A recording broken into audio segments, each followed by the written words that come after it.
Hi, I'm Andrew Joseph Keith, your instructor for this, the Figure Sculpting Fundamentals course.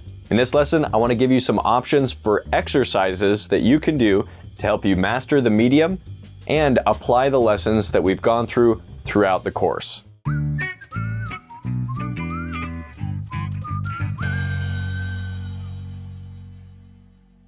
Think of these exercises as the kind of exercises that athletes perform in a gym.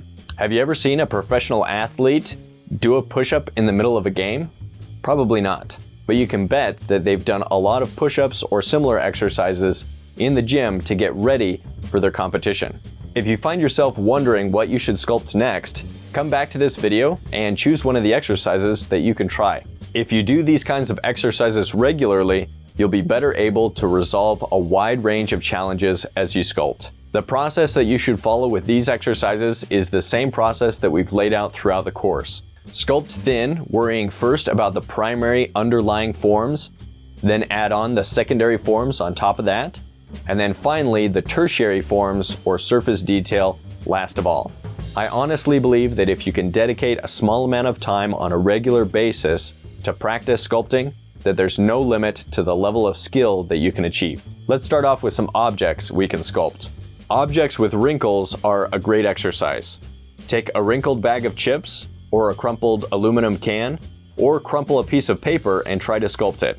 This is a great exercise to help you sculpt what you see. Try to copy it as accurately as you can. Try sculpting drapery.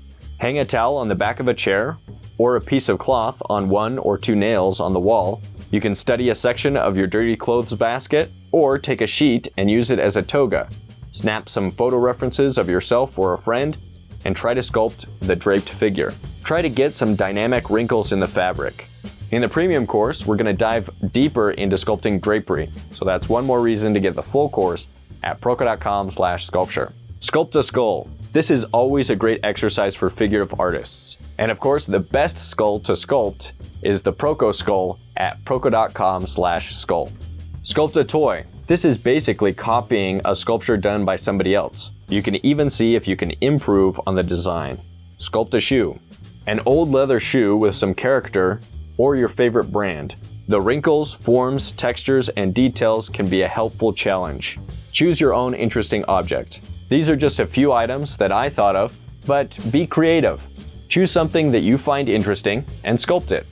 Just make sure that it's something that you won't get bored with. A second sculpting exercise that can be very helpful is changing the medium or material that you're sculpting with. One of the most common questions that I get is, what type of clay do you use? As I've mentioned before, the material or the type of clay doesn't matter nearly as much as your understanding of how to sculpt. That being said, changing up your medium can be a great way to find new textures or techniques or concepts that you can apply to your work. Wire sculpture. Things like a shoe, an old camera, a toy truck. I've seen all of these things sculpted successfully using wire. Try not to choose something too flat, as you want to build it out in 3D. You can even purchase some inexpensive steel wire at a hardware store and then build it out on a larger scale, like 2 feet by 3 feet. This exercise helps you sculpt using line and focus on the outline and unique characteristics of that object. Plaster sculpture is also a great medium to use. One of the nice things about sculpting with plaster is you can make it into a finished piece that can be painted or stained and put on a base ready to be displayed. To build a plaster sculpture, you can create a thin armature out of regular wire, chicken wire, or aluminum foil, and then cover the armature with strips of damp cloth dipped in plaster. Make sure the strips are overlapping, like the process for making a piñata. Then slowly build out the thickness and forms with a spatula or knife to spread out the plaster. Some other materials that you can experiment with include silicone 1 clear, Bondo, paper, paper mache, cardboard, aluminum foil, pumpkins, cake, Rice Krispie treats, wax, and really anything else that can adhere to itself. Some of these materials do have potential hazards like Bondo or silicone that need to be done in a well-ventilated area, so be aware of that. Play it safe and use the safety precautions on whatever product that you're using. The next exercise is changing the tools that you're using. There's an interesting phenomenon that when we're given a set of limitations or guidelines that we have to work by, we can often become more creative in how we solve problems. In this way, those restraints might actually help our creativity. Limiting the tools that you use is one way to limit yourself and see the results that you can create. Sculpt using a single tool. Choose a butter knife, a loop tool, a paperclip, etc., and try doing an entire sculpture using only that tool. Or try sculpting with the tools that you usually never use. When I purchase a new set of tools, I'll usually find one or two that become my favorite, and then the others I'll hardly ever use. So by forcing myself to use some of these other tools, I might find a new way of achieving a new texture or a new way of achieving a similar effect as the old tools. Try sculpting small, using only your fingers. Try sculpting by only adding bits of clay, without pushing the clay around on the surface. This is a great way to help you be more precise with where you place each small coil of clay. It can also make a cool texture when done well. The next exercise is sculpting using a digital 3D reference. Some websites like anatomy360.info provide high-quality 3D scans that can be very useful for sculptors. These references can be used to sculpt the entire figure or for specific areas like facial feature studies. 3D references of anatomy are a great resource as well. Sculpting bony structures and then adding on the muscles can really help you master anatomy. The Premium Anatomy course has realistic 3D models of parts of the skeleton that you can rotate and use as references for sculpture, which you can find at proko.com/anatomy. The Skelly app is also great for this exercise. With the app, you can pose the skeleton, adjust the lighting, and there is both a realistic and a simplified version of the skeleton. There are also 3D models of the simplified Loomis head, the rib cage, and the pelvis that can be used for sculpture in the full premium course at proko.com/sculpture. The next exercise is to sculpt using master studies. Ideally, you would be able to use casts of master studies that you can observe directly, but if you don't have a physical reference, then look up as many images as you can find.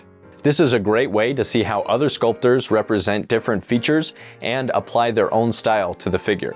The eyes are especially good to practice with this method because they're one of the most, if not the most, difficult features to sculpt. The next exercise is sculpting using 2D references. Sculpting from a single photo or a drawing or a painting is a great way to look at the pose and imagine how it exists in 3D. Try sculpting a bas-relief of the full figure using a single photo as a reference. Bas-relief or low-relief sculpture is a kind of mix between drawing and sculpting. Let me mention a few bas-relief or low-relief studies that you can do from a single image. You can sculpt an écorché bas-relief to learn anatomy. An écorché is a bone and muscle study where you sculpt the figure as if the skin were removed. Consider using some of the anatomy tracings from the Anatomy for Artists course. You can try sculpting a bas-relief using some master drawings or paintings like those from George Bridgman, Stan Prokopenko, Norman Rockwell, Robert Ferry, and Andrew Loomis, to name a few of my current favorites. I find a well-done drawing or painting is often easier to sculpt from than an image. Sculpt a small gesture study using only a single photo reference and see how well you can do.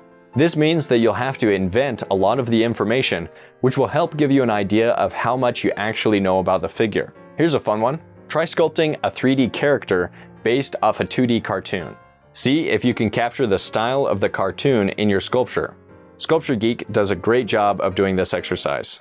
Sometimes you are your best model. I know I am. The next exercise is sculpting using yourself as a reference. Not only can you take photo references of yourself that we talked about in a past lesson, but you can also sculpt from direct observation. You can choose a specific part of the body that you'd like to learn more about, like your hand, your foot, the torso, your knee, whatever it is, and then try to sculpt it in detail. Try sculpting your own facial features using a mirror as a reference, or sculpt an entire self-portrait using a combination of photos from all angles and a mirror. See if you can capture your likeness. Ooh la la. Sculpt your offhand from life using your dominant hand to sculpt. This is actually the exercise that led me to teach this course. I did a detailed life-size hand study that I thought turned out pretty cool, so I sent photos of it to Stan with a message about a sculpting course. One thing led to another, and here we are. The next exercise is try to play with different styles and subject matter. Try sculpting using only flat geometric planes. This is basically the mannequinization exercise that we talked about. When you're forced to only use flat planes, you become more aware of the planes of the body that make up the forms. For more information about abstracting the figure, refer to the premium sculpture lesson on figurative abstraction. Practice sculpting in a style of a sculptor that you admire. Then you might try to copy the style of someone whose work you hate. Be good to little yin-yang action there. See maybe why you like one style and why you dislike another.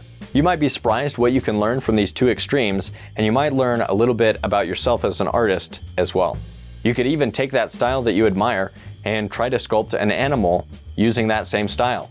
Or try pushing it even further and sculpt a person, but use animal-like features, or vice versa.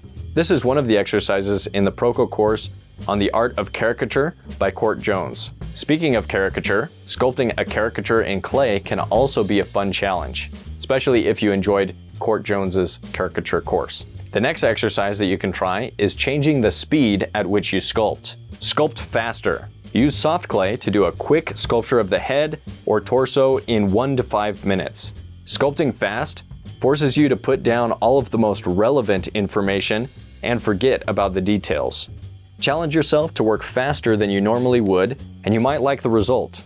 Then try sculpting slower. Choose what you are going to sculpt, and then deliberately move slower and more thoughtfully.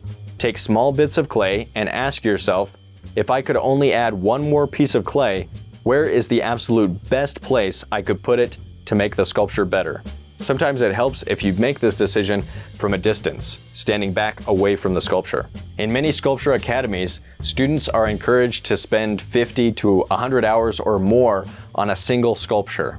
These are usually larger sized projects, and you might be surprised just how good you can make your sculpture if you're willing to slow down and invest a lot of time in a single project. The next exercise you could do is to sculpt from imagination. Sculpting from imagination is a great exercise that helps me realize the things that I need to study. Chances are when we sculpt from imagination, it probably won't look exactly right. These exercises can help give us an idea of the specific areas that we can study so that the next time we do a sculpture from imagination, we do just a little bit better. Something you can do is imagine a pose and then sculpt it as best you can in clay. Then take photo references of yourself in that pose and see how close you got to capturing it. These are just a few suggestions, but there's an infinite number of ways that you can apply the things that we've talked about to new projects. Hopefully a few of the ideas that I've mentioned will sound interesting enough for you to try. Remember that if you really want to master sculpture, you have to set aside time regularly to practice sculpting. I try to sculpt something daily, even if it's something small or just working on an older project. Try to build a habit that will help you increase your skills while you're being educated or entertained. I love to sculpt while listening to podcasts like The Draftsman or audiobooks like The Way of Kings by Brandon Sanderson, or I'll have my favorite TV show in the background, The Office, of course. What else would it be? Okay, that's it for this lesson. In the premium course, there are lessons only available to premium members. For example, there's a lesson on sculpting drapery, which is a great ability to have if you're interested in figurative sculpture. There are additional demos, 3D models, and much more, so if you're serious about sculpture, I'll see you there at proko.com/sculpture. See you in the next lesson.